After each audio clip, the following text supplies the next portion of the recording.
সুপ্রিয় দর্শক, আমি এই মুহূর্তে রয়েছি টাঙ্গাইলের ঘাটাইল উপজেলার দিগলকান্দি ইউনিয়নে। এখানে একটি মানববন্ধন অনুষ্ঠিত হয়েছে। দেখতে পাচ্ছেন এখানে এই ইউনিয়নের যে মহিলা মেম্বার আছে মোসাম্মদ মাসুদা বেগম, তার অপসারণের দাবিতে কিন্তু এখানে মানববন্ধন হচ্ছে।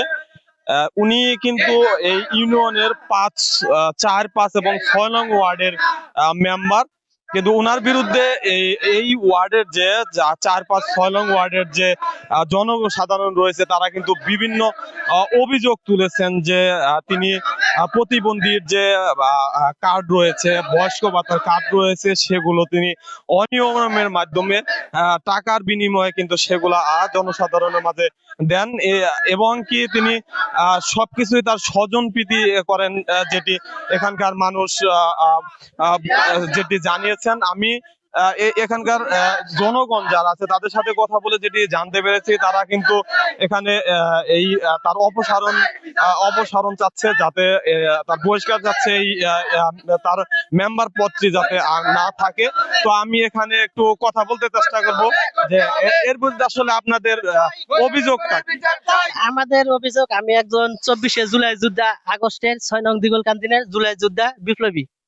আমাদের এলাকায় কাঠ চুরি, মানে কাঠ নিয়ে টাকা দেওয়া, করা, এগুলা সেলাই মেশিন একজনের নামে আসা আরেকজনের বিক্রি করে দেওয়া, তার জন্য আমরা এই মানববন্ধন করছি।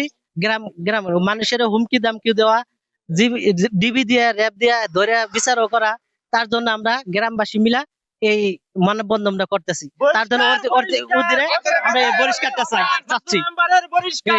যেটি জানতে পারলাম যে তারা কিন্তু তার যে দুর্নীতি আছে, সে দুর্নীতির কারণে কিন্তু তার বহিষ্কার দাবি করছেন, যাতে এই ইউনিয়নে বা 4, 5 এবং 6 নং ওয়ার্ডের যে জনগণ আছে তারা যেন একটু ভালোভাবে থাকতে পারে। তার যে স্বজন প্রীতির কারণে কিন্তু এখানকার মানুষ একটু অতিষ্ঠ, যেটি আমি তাদের সাথে কথা বলে জানতে পারলাম। আমি আরেকজন সাথে কথা বলে একটু জানতে চেষ্টা করব যে আপনারা কি চাচ্ছেন এখন। আমি পাম না এখন যে মাসুদা মেম্বার আছে, সে আমাদের এই এলাকায় থেকে অনেক গরিব দুঃখীদের কাছ থেকে টাকা পয়সা নিছে, নিয়ে অনেকের বলছে সেলাই মেশিন দিব, কিন্তু সেলাই মেশিন আইনা অন্য জায়গায় বিক্রি করে দিছে। তারপরে বৃদ্ধ ভাতা দিব এই বইলা তাদের কাছ থেকে টাকা পয়সা নিয়ে কিন্তু তাদেরকে দেয় নাই। কিছু কিছু লোক মারা গেছে টাকা দিয়া, সেই টাকাগুলাও ফেরত দেয় নাই। এবং দরিদ্র মানুষের কাছ থেকে তারা বোঝে না, সরল সহজ মানুষ, তাদের কাছ থেকে অনেক টাকা পয়সা নিছে। আমাদের এলাকাবাসীর কাছে বিচার চাইছে। আমরা এলাকাবাসী তাকে নিয়ে মানে আলোচনায় বসার জন্য সিদ্ধান্ত নেই। সে হুমকি দামকি দেয় পোলাপানের, তাদেরকে ডিবি দিয়া ধরাই দিব, তারপরে তোদের কিভাবে কি করতে হয় আমি সাহায্য করব, এই ধরনের হুমকি প্রদান করে। সে ইতিপূর্বে সে হলো আওয়ামী লীগের একটা দোসর, কিন্তু এই দিগলকান্দি ইউনিয়নের ভিতরে দিগলকান্দি ইউনিয়নে সে এই ধরনের অনেক কার্যকলাপ করছে।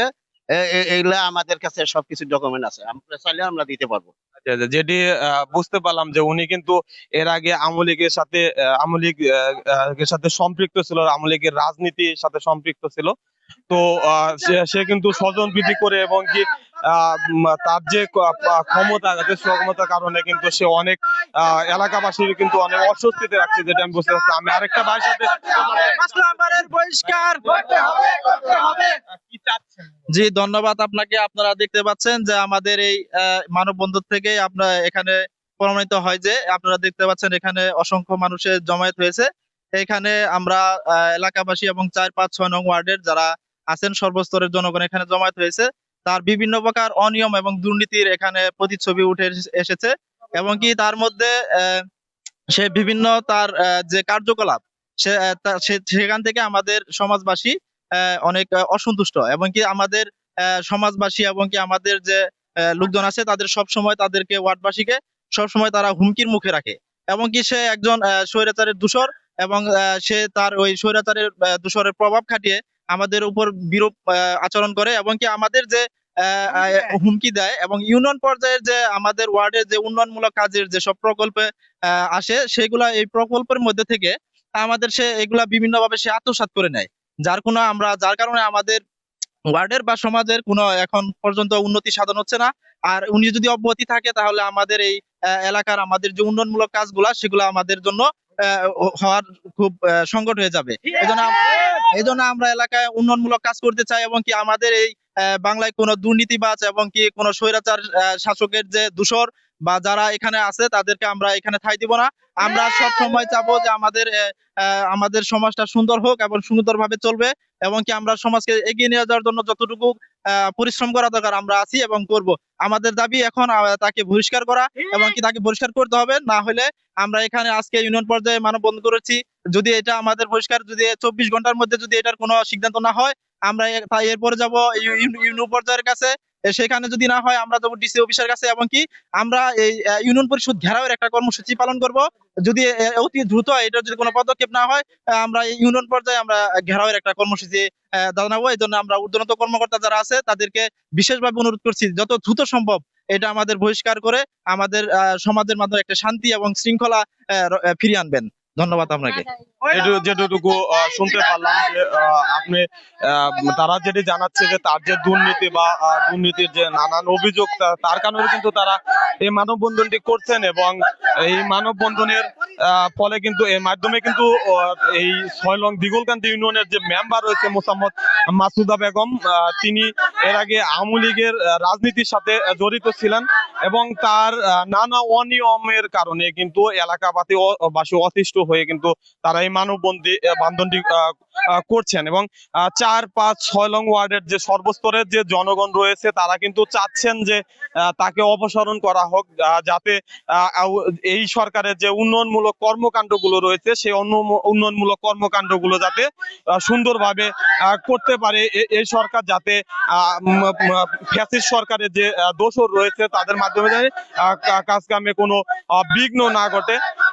এই এলাকাবাসী কিন্তু তার এই মানববন্ধনের নামে একটা মেসেজ দিতে চাচ্ছে প্রশাসনকে, যে তারা এই মেম্বারকে আর তাদের ওয়ার্ডে বা তাদের সেবক হিসাবে চাচ্ছেন না। এই মানববন্ধনের পর যদি কোনো ব্যবস্থা না নেয় তাহলে কিন্তু তারা পরবর্তীতে আরো কর্মসূচিতে যাবে বলে জানতে পারলাম। এই ছিল আমার কাছে ঘাটাইল থেকে সর্বশেষ সংবাদ।